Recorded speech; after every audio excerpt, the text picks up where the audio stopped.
ಕೊಡೋದಕ್ಕೆ ನಕಾರ ನಾವು ಇದನ್ನು ಎಕ್ಸ್ಪೆಕ್ಟ್ ಮಾಡಿದ್ದು.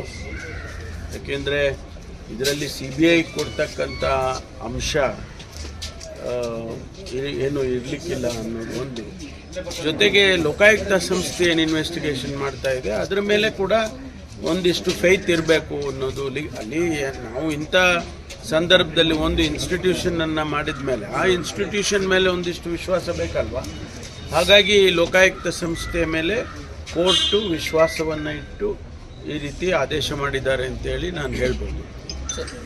ನಂತರ ವರದಿಯನ್ನು ಹೈಕೋರ್ಟ್ ಅಂದರೆ ತನಿಖೆ ಸರಿಯಾಗಿ ಆಗಿದೆ ಅನ್ನುವಂಥ ಅರ್ಥ ಅಲ್ಲ, ಅವರ ದೃಷ್ಟಿಯಿಂದನೇ ಹೇಳಿರ್ತಾರೆ. ನೀವು ಯಾವ ರೀತಿ ಲೋಕಾಯುಕ್ತ ವರದಿ ಸರಿ ಇಲ್ಲ ಅಂತ ಹೇಳೋದಕ್ಕಾಗುತ್ತೆ? ನೀವು ಏನು ಸರಿ ಇಲ್ಲ ಅಂತ ಹೇಳೋದಕ್ಕೆ ಏನಿದೆ ಅಂತ ಅನ್ನೋ ಅರ್ಥ ಇದೆ. ಹಾಗಾಗಿ ಇದು ಒಳ್ಳೆಯ ತೀರ್ಮಾನ ಅಂತ ಹೇಳಿ ನನಗನ್ಸುತ್ತೆ. ಇಲ್ಲ, ಅವ್ರು ಹೋಗಿರ್ಲೇ ನಮ್ಮ ಲೀಗಲ್ ಡಿಪಾರ್ಟ್ಮೆಂಟ್ ಅವರು ಕೂಡ ಅದನ್ನು ಪರಿಶೀಲನೆ ಮಾಡಿ ಅದಕ್ಕೇನು ಉತ್ತರ ಮಾಡಬೇಕು ಮಾಡ್ತಾರೆ. ಇಡಿ ಮತ್ತೊಂದು ಕಡೆ ತನಿಖೆ ನಡೆಸ್ತಾ ಇದೆ ಸರ್, ಅಲ್ಲೂ ಕೂಡ ಇದೇ ರೀತಿಯಾದಂಥ ಸಿಗುತ್ತೆ ವಿಶ್ವಾಸ. ನೋಡೋಣ ಮುಂದಿನ ದಿನಗಳಲ್ಲಿ ಅದನ್ನು ಯಾವ ರೀತಿ ಅವ್ರದ್ದೇನು ತೀರ್ಮಾನ ಬರುತ್ತೆ ಅದರ ಮೇಲೆ ಅವಲಂಬಿಸಿರುತ್ತೆ. ರಾಜಕೀಯವಾಗಿ ಒಂದಷ್ಟು ಇಂಬ್ಯಾಲೆನ್ಸ್ ಸ್ವಲ್ಪ ಸರಿ ಹೋಗ್ಬೋದು. ಇಂಬ್ಯಾಲೆನ್ಸ್ ಅಂದರೆ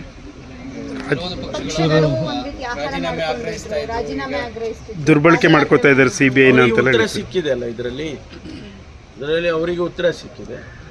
ಮತ್ತು ಮಾನ್ಯ ಯಡಿಯೂರಪ್ಪನವರದು ಕೇಸಸ್ನಲ್ಲಿ ಕೂಡ ಅವರಿಗೆ ಒಂದಿಷ್ಟು ರೇಟ್ ಸಿಕ್ಕಿದೆ ಅಂತ ಹೇಳ್ತಾರೆ.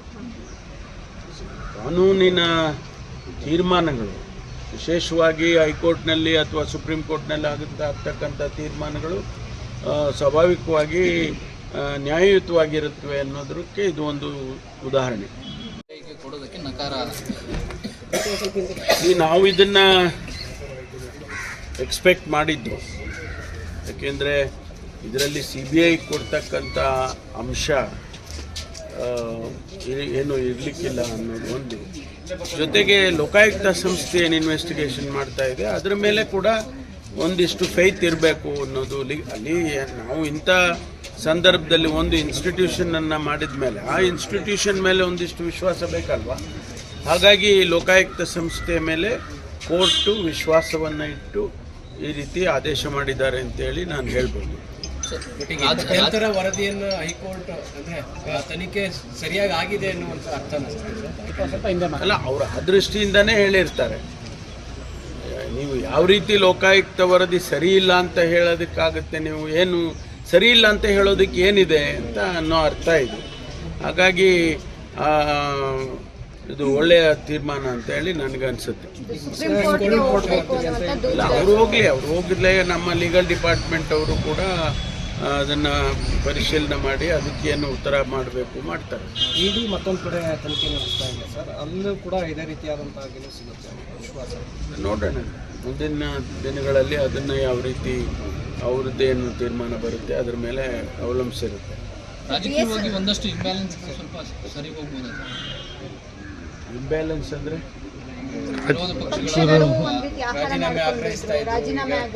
ದುರ್ಬಳಕೆ ಮಾಡ್ಕೋತಾ ಇದ್ದಾರೆ CBI ಉತ್ತರ ಸಿಕ್ಕಿದೆ ಅಲ್ಲ ಇದರಲ್ಲಿ ಅವರಿಗೆ ಉತ್ತರ ಸಿಕ್ಕಿದೆ. ಮತ್ತು ಮಾನ್ಯ ಯಡಿಯೂರಪ್ಪನವರದು ಕೇಸಸ್ನಲ್ಲಿ ಕೂಡ ಅವರಿಗೆ ಒಂದಿಷ್ಟು ರೇಟ್ ಸಿಕ್ಕಿದೆ ಅಂತ ಹೇಳ್ತಾರೆ.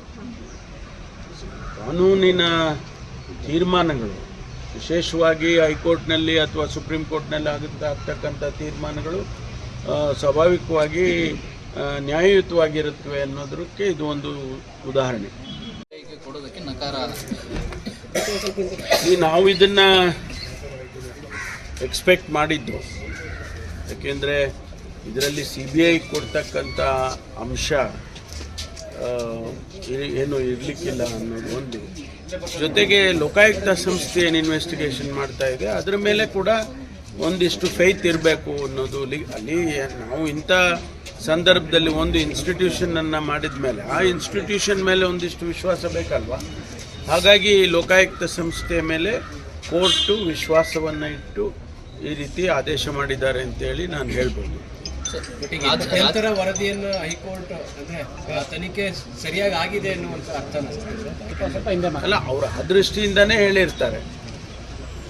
ನೀವು ಯಾವ ರೀತಿ ಲೋಕಾಯುಕ್ತ ವರದಿ ಸರಿ ಇಲ್ಲ ಅಂತ ಹೇಳೋದಕ್ಕಾಗುತ್ತೆ? ನೀವು ಏನು ಸರಿ ಇಲ್ಲ ಅಂತ ಹೇಳೋದಕ್ಕೆ ಏನಿದೆ ಅಂತ ಅನ್ನೋ ಅರ್ಥ ಇದೆ. ಹಾಗಾಗಿ